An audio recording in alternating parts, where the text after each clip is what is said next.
December 9న Telangana సచివాలయంలో ప్రతిష్ఠించే తెలంగాణ తల్లి విగ్రహం ఇదేనా? ప్రభుత్వం నుంచి అయితే అధికారికంగా నమూనా విడుదల కాలేదు. అయితే నమూనా ఇదే అని ప్రచారం మాత్రం ఊపందుకుంది. అయితే ఇది రాజకీయ వేడిని కూడా రాచేస్తోంది. తెలంగాణ తల్లి కొత్త విగ్రహంపై సరికొత్త రాజకీయ రగడ కూడా మొదలైంది. తెలంగాణ తల్లి కొత్త విగ్రహం రూపురేఖలపై బీఆర్ఎస్ కాంగ్రెస్ నేతల మధ్య మాటల తూటాలు కూడా పేలుతున్నాయి.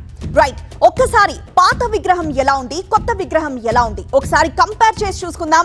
పాత విగ్రహం కి సంబంధించి పిక్చర్ ని మనం చూస్తున్నాం, మరోవైపు కొత్త విగ్రహానికి సంబంధించి ఫోటోను కూడా మనం చూస్తున్నాం. సో పాత విగ్రహంలో ఉన్నవి, కొత్త విగ్రహంలో లేనివి అంశాలేంటి, అలాగే కొత్త విగ్రహంలో ఉన్నవి, పాత విగ్రహంలో లేని అంశాలేంటి, రెండింటిని కంపారిజన్ చేసి చూద్దాం.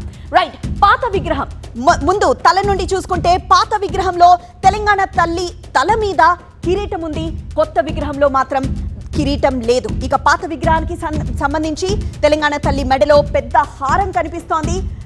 పెద్ద హారంతో పాటు మరో చిన్న హారాలున్నాయి. కానీ కొత్త విగ్రహంలో మాత్రం కేవలం తెలంగాణ తల్లి మెడలో చిన్న చిన్న హారాలు మాత్రమే ఉన్నాయి. రైట్, ఇక నెక్స్ట్ వచ్చేసరికి పాత విగ్రహంలో తెలంగాణ తల్లి నడుముకి వడ్డానం ఉంది. కానీ కొత్త విగ్రహానికి మాత్రం వడ్డానం లేదు. పైగా పైట కొంగుని జస్ట్ అలా మడిచి లోపల పెట్టినట్టుగా అంత మాత్రమే ఉంది. అంటే ఒక సాధారణ మహిళ ఎలా ఉంటుందో అలా మామూలుగా తెలంగాణ తల్లి నడుముకి వడ్డానం లేకుండా కొత్త విగ్రహం ఉంది. రైట్, ఇక పాత విగ్రహానికి సంబంధించి మరొక డీటెయిలింగ్ చూస్తున్నాం. తెలంగాణ తల్లి కుడి చేతిలో జొన్న మొక్కజొన్న కంకులున్నాయి. మనం చూస్తున్నాం అక్కడ చేతిలో జొన్న మొక్కజొన్న కంకులున్నాయి. కానీ కొత్త విగ్రహం మాత్రం తెలంగాణ తల్లి కుడి చేతితో ఒక అభయహస్తాన్ని ఇస్తున్నట్టుగా కనిపిస్తోంది, ఆశీర్వచనం ఇస్తున్నట్టుగా లేదా అభయహస్తం ఇస్తున్నట్టుగా కనిపిస్తోంది. ఇక నెక్స్ట్ డీటెయిలింగ్ వస్తే పాత విగ్రహంలో తెలంగాణ తల్లి ఎడమ చేతిలో బతుకమ్మ ఉంది. కానీ కొత్త విగ్రహానికి సంబంధించి తెలంగాణ తల్లి ఎడమ చేతిలో బతుకమ్మ లేదు. జొన్న మొక్కజొన్న సజ్జ వరి కంకులున్నాయి. ఇవన్నీ తెలంగాణలో ప్రాముఖ్యంగా పండే పంటలు. సో ఈ డిఫరెన్సెస్ మాత్రం పాత విగ్రహం అలానే కొత్త విగ్రహానికి సంబంధించి తెలుస్తోంది. రైట్, ఇక కొత్త విగ్రహంలో తెలంగాణ పోరాట స్ఫూర్తిని చాటేలా పాదపీఠం ఉంది. బిగించిన పిడికిళ్ళు మనం చూస్తున్నాం కదా, బిగించిన పిడికిళ్ళు చేతుల మీద తెలంగాణ తల్లిని మోస్తున్నట్లుగా ఆ దృశ్యం కనిపిస్తోంది.